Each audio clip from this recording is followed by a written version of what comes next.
Hello guys, ಇದು ಪಂಜ ಸಂತೆ. ಪಂಜ ಅಂತ ಹೇಳಿದರೆ ಸುಳ್ಯ ತಾಲೂಕಿನ ಒಂದು ಭಾಗ. ನಮ್ಮ ಸುತ್ತಮುತ್ತಲಿನ ಎಲ್ಲ ಪ್ರದೇಶವು ಕಡಬ ತಾಲೂಕಿಗಾದರೆ ಪಂಜವನ್ನು ಸುಳ್ಯ ಬಿಟ್ಟು ಕೊಡಲೇ ಇಲ್ಲ ಅಂತಹ ಒಂದು ಊರಾದಂತಹ ಪಂಜದ ಬಗ್ಗೆ ಒಂದು ಹೆಮ್ಮೆ ಇದೆ ನೋಡಿ. ಪಂಜದ ಸಂತೆಯ ನಿಮಗೆ ಕಾಣಬಹುದು. ಸಂತೆ ಅಂತ ಹೇಳಿದರೆ ಚಿಕ್ಕ ಹಳ್ಳಿ ಪ್ರದೇಶದಲ್ಲಿ ಸ್ವಲ್ಪ ಒಂದು 10-15 ಅಂಗಡಿಗಳನ್ನಿಟ್ಟು ಸಂತೆ ವ್ಯಾಪಾರ ಮಾಡುವಂತಹ ಅದೆಷ್ಟೋ ದಿವಸವಾಯಿತು ಇಲ್ಲಿ ವ್ಯಾಪಾರ ನಡೆಸ್ತಾ ಇರೋದು. ಇಲ್ಲಿ ಹಲವಾರು ಪ್ರದೇಶಗಳಿಂದ ಇಲ್ಲಿಗೆ ಜನಗಳು ವ್ಯಾಪಾರಕ್ಕೋಸ್ಕರ ಬರ್ತಾ ಇದ್ದಾರೆ. ಪಂಜದ ಸಂತೆಯ ಬಗ್ಗೆ ಹೆಚ್ಚೇನು ಹೇಳುವ ಅವಶ್ಯಕತೆ ಇಲ್ಲ. ಯಾಕೆಂತ ಹೇಳಿದರೆ ಇಲ್ಲಿ ಆರ್ಟಿ ಸ್ಪೆಷಲಿಗೆ ಬೇಕಾದಂತಹ ಎಲ್ಲ ವಸ್ತುಗಳು ಈ ಸಂತೆಯಲ್ಲಿ ಲಭ್ಯವಿರುತ್ತದೆ. ಸಾಧಾರಣವಾಗಿ ಎಲ್ಲ ಸಂತೆಯಾಗೆ ನೂಕುನುಗ್ಗಳು, ಜನದ ದಬ್ಬರ ಮತ್ತು ಇಂಥರ ಯಾವುದಕ್ಕೂ ಇಲ್ಲ. ಒಂದು ಸಿಂಪಲಾಗಿ ಈ ಊರಿಗೆ ಸೀಮಿತ ಎಷ್ಟು ಬೇಕು ಅಷ್ಟು ನಿಮಗೆ ಕಾಣಬಹುದು. ಪತ್ರೊಡೆ ಸೊಪ್ಪು ಮತ್ತು ಅಖ್ಯಾತ ಕ್ರೀಡಾಪಟು ಮಿಸ್ಟರ್ ಸಿದ್ದಿ ಅವರಿದ್ದಾರೆ ರಣಾಂಗಣದಲ್ಲಿ. ಮತ್ತು ಹಾಗೇನೇ ಹೋದರೆ ಹಲವಾರು ಮಂದಿ ಈ ಸಂತೆ ವ್ಯಾಪಾರಕ್ಕೋಸ್ಕರ ಇಲ್ಲಿಗೆ ಬರ್ತಾ ಇದ್ದಾರೆ. ಇದು ವ್ಲಾಗರ್, ನಮ್ಮ ಖ್ಯಾತ ವ್ಲಾಗರ್ ನಮಾಜ್ರವರಿದ್ದಾರೆ. ಇವರ ಬಗ್ಗೆಯೂ ಹೇಳುವ ಅವಶ್ಯಕತೆ ಇಲ್ಲ. ಆರಿಫ್ರವರಿದ್ದಾರೆ ತರಕಾರಿಯಲ್ಲಿ. ಹಾಗೆಯೇ ಹಲವಾರು ಮಂದಿ ವ್ಯವಹಾರಕ್ಕೋಸ್ಕರ ಬರುವಾಗ ನಾನೂ ಹೋದೆ ಪಂಜ ಸಂತೆಗೆ. ನಾನೊಂದು ಚಿಕ್ಕ ವ್ಯಾಪಾರ ಇಟ್ಟಿದ್ದೆ ಪಂಜ ಸಂತೆಯಲ್ಲಿ.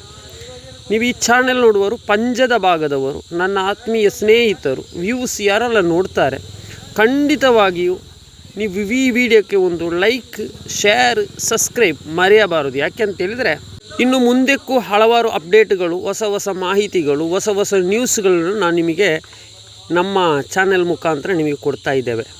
ನಾನು ಧ್ವನಿ ಎತ್ತುತ್ತೇನೆ ಯಾರ ಮುಂದೆ ಅಂತ ಹೇಳಿದರೆ ಎಲ್ಲಿ ಅನ್ಯಾಯವಾಗ್ತದೆ ಅಲ್ಲಿ ಧ್ವನಿ ಎತ್ತುತ್ತೇನೆ.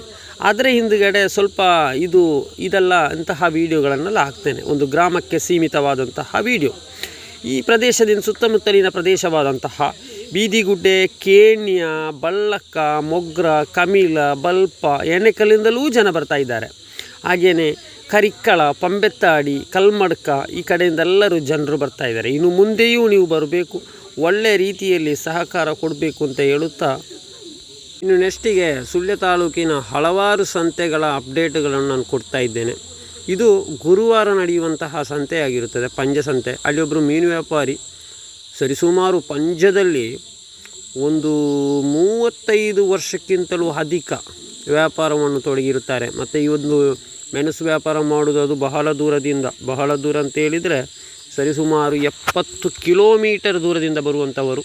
ಇವರು ಕಡಬದ ಹೊಸಮಠದವರು, ಕಳ್ಳುಗುಡ್ಡೆಯವರು, ಹಾಗೆಯೇ ಶಿವಮೊಗ್ಗದವರಿದ್ದಾರೆ ಇಲ್ಲಿ. ಅದೇ ರೀತಿ ಹಾಸನದವರು ಬರ್ತಾ ಇದ್ದಾರೆ. ಅದೇ ರೀತಿ BC ರೋಡಿನವರು ಬರ್ತಾ ಇದ್ದಾರೆ. ಹಲವಾರು ದೂರ ಕಡೆಯಿಂದ ಬಂದು ಇಲ್ಲಿ ವ್ಯಾಪಾರ ವಹಿವಾಟುಗಳನ್ನು ನಡೆಸ್ತಾ ಇದ್ದಾರೆ. ಈ ಸಂತೆಗೊಂದು ವಿಶೇಷತೆ ಇದೆ. ಆ ವಿಶೇಷತೆ ಏನು ಅಂತ ಹೇಳಿದರೆ ನಾನು ನೆಕ್ಸ್ಟ್ ವೀಡಿಯೋದಲ್ಲಿ ನಿಮಗೆ ಅಪ್ಡೇಟ್ ಕೊಡ್ತೇನೆ. ಇವತ್ತು ವಿಡಿಯೋದ ಕಾಲಾವಕಾಶ ಮುಗ್ದ ಕಾರಣ ಅಪ್ಡೇಟ್ಗಳನ್ನು ಕೊಡಲು ಸ್ವಲ್ಪ ಕಷ್ಟ ಆಗುವುದರಿಂದ, ಮತ್ತು ಇದು ಶೇಖರ್ ಅವರು ಪಂಜದ ನಿವಾಸಿ, ಹಾಗೆಯೇ ಕಡಬದ ಕಳಾರದವರಿದ್ದಾರೆ. ಹಾಗೆಯೇ ತುಂಬ ಜನ ಅಲ್ಲಿ ಆ ಫ್ರೂಟ್ಸ್ ಕಾಣ್ತದಲ್ಲ ಕಣೆಯಲ್ಲಿ, ಎಲ್ಲರೂ ಚಾನಲನ್ನು ಸಬ್ಸ್ಕ್ರೈಬ್ ಮಾಡಿ.